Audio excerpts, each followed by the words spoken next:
ADN Podcast. ADN Podcast. Voces con contenido.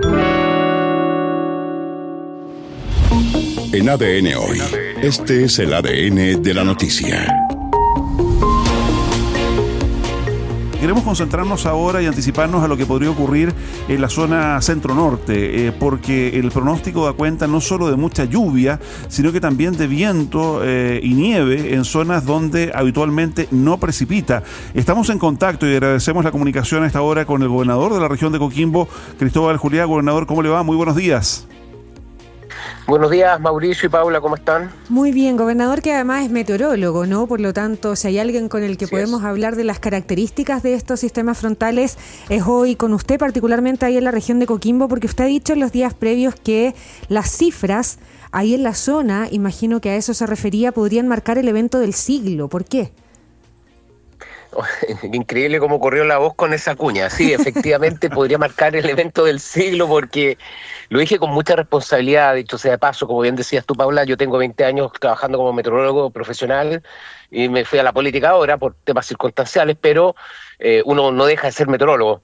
Y efectivamente, porque tenemos que en 4 días aproximadamente, de acuerdo al pronóstico de la Dirección Meteorológica de Chile, ni siquiera mi pronóstico, sino que el pronóstico de la Dirección Meteorológica de Chile indica que podrían caer hasta 180 milímetros en La Serena y Coquimbo, y estamos hablando que el promedio anual en La Serena y Coquimbo es de 60 milímetros, es decir, en 4 días puede caer lo que cae en 3 años. Y tenemos una sequía nosotros estructural, una escasez hídrica estructural de más de 20 años que tiene muy aproblemado los sectores productivos de la región. Y de repente se nos viene este sistema frontal. Yo en mis 20 años trabajando acá nunca vi una situación como la que se viene ahora, salvo el 2011 que tuvimos un evento donde cayeron 100 milímetros acá en la Serena de Coquimbo. Podría ser lo más cercano, pero acá estamos hablando de cerca de 180 milímetros. Claro, ¿sí? Estamos hablando de 180 milímetros, pero además estamos hablando de un tren de sistemas frontales en varios días. Sí. Y ahí radica, y lo voy a decir desde esta manera, un poco la esperanza, ¿no? Que esos 180 milímetros sean el total al final del paso de este sistema frontal, claro, acá en la región metropolitana y también en otras regiones del país. Esa probabilidad se puede calcular porque es distinto si caen 100 milímetros de agua un puro día y el 80 restante en los 3 días restantes también. ¿Cómo se dibuja ese escenario en torno al pronóstico, a la proyección meteorológica? Claro, efectivamente, si nos ponemos puristas y un poco más técnicos, estamos hablando de un tren de ondas de sistemas frontales, pero para el común y corriente es un solo evento porque vamos a tener 4 o 5 días que no va a parar de llover. Yeah. Pero vamos a tener, como dices tú, son 2 días que van a ser sumamente críticos. El día viernes, que debería ser lo más intenso de este tren de ondas, y después el día domingo. Esos 2 días es donde de estos 180 milímetros se va a concentrar la mayor cantidad de agua. Y estamos hablando de que, por ejemplo, el día domingo podríamos tener 60, 70 milímetros y el día viernes exactamente lo mismo, y el restante en los otros 2 días, donde el sábado podríamos tener una pausa, etcétera. Entonces también se genera mucha agua en un espacio de tiempo que es muy pequeño. Ya, ahora, con este pronóstico, gobernador, al día de hoy, antes que caiga la primera gota, ¿cuál es la situación desde su punto de vista y de su conocimiento de la región que más podría preocupar? Porque también se anticipa la activación de quebradas, el que pueda caer mucha agua, digamos, en zonas donde ha habido sequía derechamente, y sobre todo en zonas del interior, en Illapel, en Ovalle. ¿Cuál es la situación hoy a nivel regional que más le preocupa? Precisamente lo que tú mencionas, Mauricio, nosotros tenemos una sequía estructural de más de 20 años y por lo tanto tenemos un suelo sumamente degradado, donde se transforma también en un componente de riesgo, porque no es capaz de absorber el agua si es que cae de una sola vez, digamos, de manera muy intensa, a diferencia de si tuviéramos una llovizna que humedece y que va paulatinamente humedeciendo el suelo. Probablemente el suelo va adquiriendo esa porosidad que permitiría que el agua infiltre.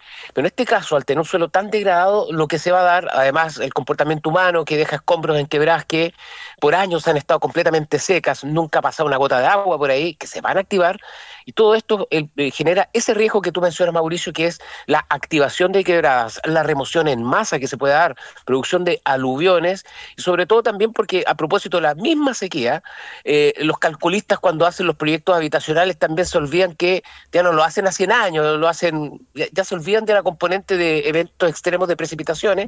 Por lo tanto tenemos eso, la diáspora venezolana que también nos ha afectado a nosotros, donde tenemos tomas ilegales, donde tenemos lugares donde en algunos algún momento solamente habían terrenos baldíos, entonces todo eso genera un riesgo para las personas. Ahí es donde está principalmente el riesgo de este tren de ondas. Esto mismo ha hecho, digamos, la extensa sequía, ha hecho que alguna gente esté instalada con viviendas precarias muchas veces en los cauces de los ríos que están secos, digamos, en este minuto. Ocurrió ya el año 2015 en Chañaral, donde había gente instalada en un cauce que terminó llevándose el torrente, digamos. ¿Hay situaciones de esa naturaleza hoy día en la región de Coquimbo?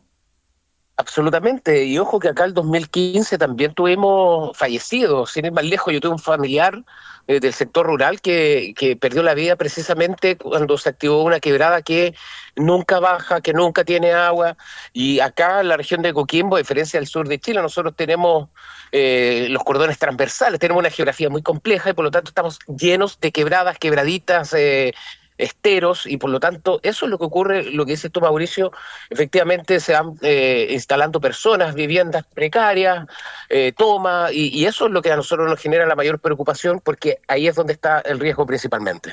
Y en esa lógica, gobernador, ¿cuáles serían las comunas que hoy día generan en la región de Coquimbo mayor preocupación? En ese escenario ya hablábamos de los 150 milímetros como en la zona costera, pero cuando hablamos de quebradas, de activación de ríos y de remoción de masas, ¿cuáles son las comunas más complejas? Precisamente, y algo que cuesta mencionar, entendiendo también que nosotros sufrimos del síndrome de Santiago, y esto lo digo bien en serio, pero también nos concentramos mucho en la serie de Coquimbo, está el 60% de la población de la región de Coquimbo, y nos olvidamos un poco de las comunas, claro, de las otras comunas de la región. Acá tenemos dos comunas sumamente vulnerables y que en mi opinión son las que representan mayor riesgo, que son la comuna de Canela, y acuérdense de esto, Canela, la comuna de Canela y la comuna de Combarbalá, donde el pronóstico indica que incluso podrían caer hasta 400 milímetros, que es algo totalmente inédito. Son dos comunas muy rurales, no tienen grandes ciudades, sino que son rurales. En esas comunas había una cantidad de crianceros tremendo, gente en estado de vulnerabilidad bastante alto, hay que decirlo, y esas son las comunas que generan más preocupación, porque además tienen una serie de esteros y quebradas que nunca bajan, y la gente de campo se acerca a ver estas cosas, muchas veces se confían demasiado, y dada la proyección de precipitaciones que hay específicamente para esas dos comunas, es una de las dos comunas que preocupa. Y además, ayer en el COGRID, precisamente son las únicas dos comunas que no cuentan con maquinaria o con equipamiento suficiente. ¿Y qué trabajo preventivo se ha hecho en esa y en otras comunas? Es precisamente lo que estamos desarrollando ahora. O sea, yo no estoy esperando que ocurra la desgracia. Afortunadamente, el gobierno central sacó esta semana el mecanismo para que los gobiernos regionales utilicen el 2% de emergencia, que no existía, de hecho, y por lo tanto podemos disponer de recursos ex ante, y por lo tanto adquirir o arrendar maquinarias, hidrobombas, todo lo que sea necesario para los municipios más vulnerables, cosa de que antes de que comiencen las precipitaciones ellos puedan estar preparados. Ayer estuvimos con Carabineros, con el Ejército, con la PDI, todos, y entendemos cuáles son los puntos más críticos, disculpe, y cuáles son las comunas más vulnerables. Y por eso estamos destinando los recursos en ese sentido, y como gobernador yo me estoy anticipando a aquello. Nosotros en general tenemos un rol que es mucho más de mitigación de cuando tenemos emergencia, pero en este caso estamos disponiendo de recursos anticipadamente, precisamente para evitar situaciones que pongan en riesgo la vida de las personas. ¿Hay algo que falte a esta altura? Porque lo escuchábamos temprano, el propio presidente Kast ha llamado a no criticar, sino que a decir antes de tiempo, digamos, si es que hay algo que falte. Por ejemplo, en su región, escuchaba a algunos alcaldes, alcaldesas que decía ellos no cuentan, incluso porque los recursos los han destinado en tiempos normales, digamos, a otras prioridades. Hoy día no cuentan, por ejemplo, con maquinaria suficiente, que en una situación de esta naturaleza sí se van a requerir. ¿Qué le falta en la región?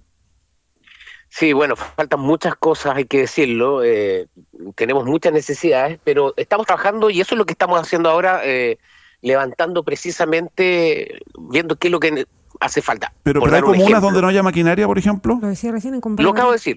Canela y Combarbalá no tienen maquinaria, entonces estamos destinando maquinaria para allá. Pero, por ejemplo, hay algo que es un poco más crítico, y que, por ejemplo, nos dijo ayer el Ejército que si llegáramos a estar en estado de excepción por emergencia, que puede darse, digamos, que no es tan descabellado pensarlo, si se llegara a dar esa situación, lo más probable, y esto todos lo sabemos, cuando tenemos temporal, se corta la luz, se corta el agua.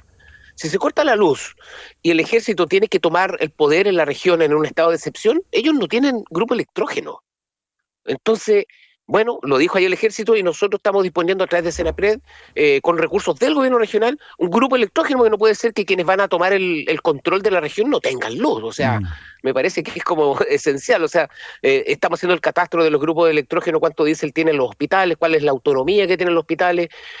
Tenemos un catastro de los electrodependientes también. Todo eso lo estamos monitoreando y precisamente destinando los recursos donde vemos que hay falencia y que nosotros, o yo como gobernador en este caso, puedo ir rápidamente a cubrir esa necesidad. Oiga, y lo otro, este jueves es feriado, para algunas personas se convierte en un fin de semana largo, y ya veíamos algunos alcaldes de comunas del litoral central que están pidiendo, sobre todo santiaguinos o gente que habitualmente en fines de semana como este se trasladan por distintos puntos del país, van a sus segundas viviendas, el no hacerlo.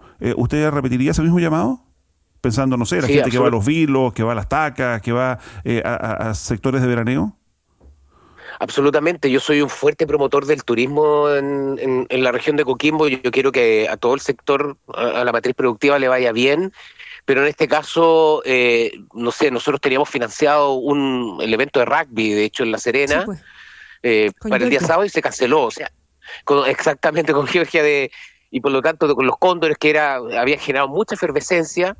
Y bueno, yo lo siento, pero acá lo importante son las vías humanas. El litoral va a estar sumamente complejo porque ya tenemos marejadas, vamos a tener viento extremo, vamos a tener situaciones muy complejas y por lo tanto acá lo que más interesa son la vida de las personas. Entonces el llamado es, por supuesto, mejor quedarse en casa, no venir a la región de Coquimbo.